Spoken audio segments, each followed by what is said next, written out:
Hello everybody, it's Claire back with another art journal video. So this one is another of Natalie May's collage papers. I have these available on my website at artjournallove.com. You can also get them from Nat in Australia if that's easier for you. They are a lovely, lovely quality collage paper. You can see I'm pretty sure I've cut this out using a water brush, so I've got a nice soft edge. I'm just trimming down the edges where I'm going to glue it right up to the edge of the page, cutting it down before I pop it in, just because sometimes it is easier to do that. And you notice I'm cutting off some of the top of the head and the side. Sometimes it's quite nice to have an image just kind of appearing at the side of your page. The journal that I'm working in is a watercolour journal. This is one of the older ones from Dina Wakley, but there are lots of watercolour journals out there, and the project that I'm going to do today would work in any watercolour journal. So I am sticking this image in using some of Dina Wakley's gel medium, put a good layer of it onto the page, and then I'm brushing it over the top as well. These collage papers are so easy to lay flat. They don't wrinkle. If you don't have to be super careful, but like I say, they are really easy to get on your page. Then I'm going to be using some lovely warm colours for this journal page.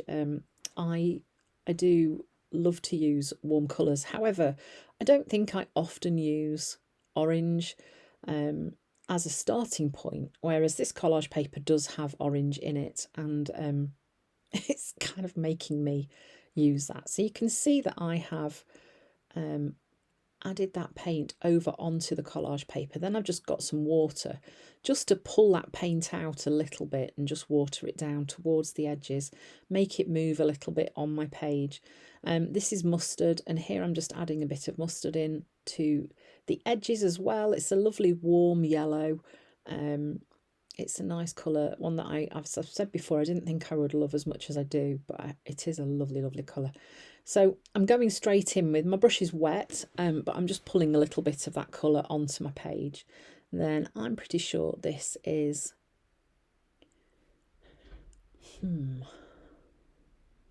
rouge. I think it might be rouge. And just dotting some of those colours, again overlapping onto the collage paper. So I'm looking at the marks that are on the collage paper and trying to pull those across onto my page, trying to keep my marks loose and free. Then I'm going in with a bit of raspberry as well. This is a lovely, lovely warm pink. So I'm just adding that in over the top. So I think my initial layers were dry by this point. So one thing that you can do when you're playing with acrylic paints in a watercolour style is you can dry each layer before you go in with your next one, and then you will fix that first layer in place, because obviously once acrylic paint is dry, it's permanent. This looks like orchid. I think this might be orchid, so I'm just adding a bit of that onto the page as well. So the stencil that I'm using is one called Watercolour Stems. This is from Natalie May Scrapbooking. It's one that I designed for one of the online classes that I've been teaching for her this last year. You can access these classes on Natalie's website. You can buy each month as you want to. In each month you get an individual collage paper and stencil, all designed by me, and you get access to the live class, which has been recorded and is in the private Facebook group that you will get added to. So you can buy those retrospectively as well, and you can buy as many as you want, or you can, I think, as well buy the whole year if you want to. So here I am using the stencil just to bring in a really sharp contrast with, I'm adding in some black stenciling, and it's really going to work well with what's already on that collage paper. So you can see in the bottom right hand corner of the the left hand corner of the piece that I've added into the page, the collage paper, there is like a branch stem down there, and I wanted to pull those across onto my page as well, so that helped the image to feel like it belonged. This is something that I really love to do, is to kind of look at what's on my collage image and see if I can work that into my journal page. So I'm just adding a few more onto there, and then that will get a good dry. I'm just going in with a few black splatters as well, just because I've got some black left, and the splatters are going to look nice around those branches that I've stenciled. They help to ground those things onto the edge of my page too. So one of the other things that I love to do is to create layers with my stenciling. So sorry about my cardigan bumping on the table. I'm using this mini mark stencil from Natalie as well, and going in with raspberry or orchid. I think that's raspberry, and just adding some marks onto that background too. I mean, I did love it as it was, but I often like to add more marks onto my page, and this is a great way to do it because you can see them there, but they're not in the foreground. Using the Jane Davenport palette pastels just to add a little touch of colour to her cheeks. There are so many ways that you can do this if you don't have any pastels, or even these Jane Davenport palette pastels. I have said before that I can't see any reason why actual blusher wouldn't work using it as a pastel, because that's kind of what it is. Next I'm going in with some text stamping, and I'm overlaying this over the top of my stenciling onto my page as well. Again, that's just building up the interest around the stencil layers that I've added onto my page.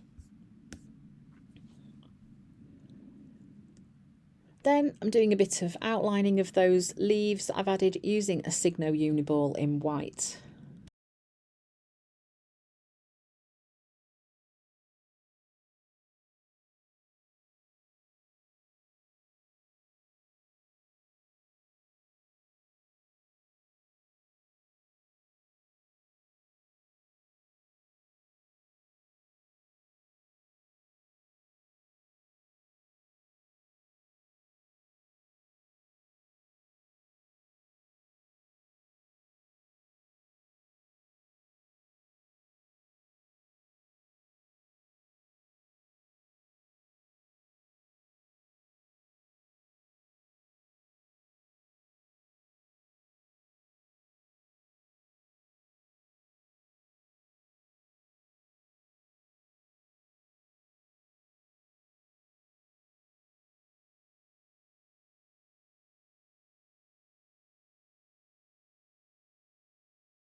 Some white dotty stamping, so I'm just using the ink from the Posca pen.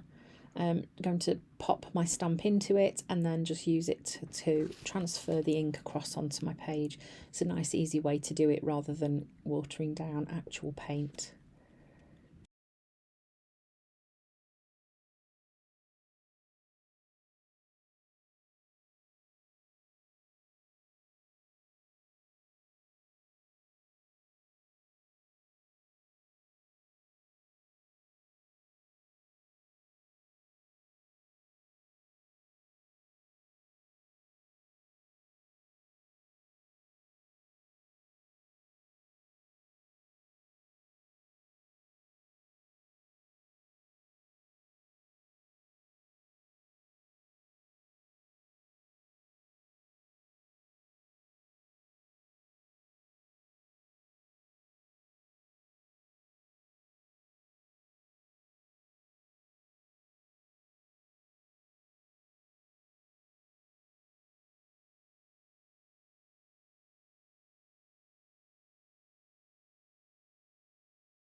So then I am adding in my words. I'm using a Posca pen for this. It's quite a chunky Posca pen. I think it's a PC5M. I find these are really lovely to write in, and I can go in and make the letters a bit bolder if I want to. But yeah, just adding my words into the centre space that's left on my journal page.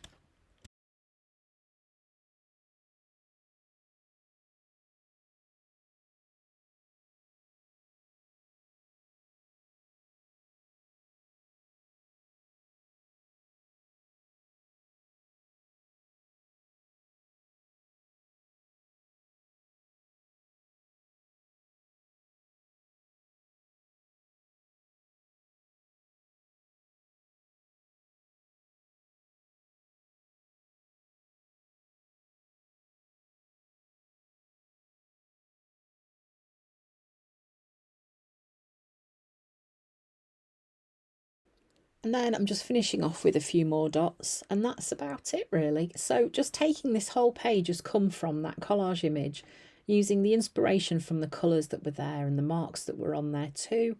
And I've created a really cohesive journal page that kind of flows. It's got those lovely, lovely warm colours. Sometimes using those analogous colours, the colours next to each other on the colour wheel, can create a really beautiful page. Thanks for watching, and I hope to see you again soon.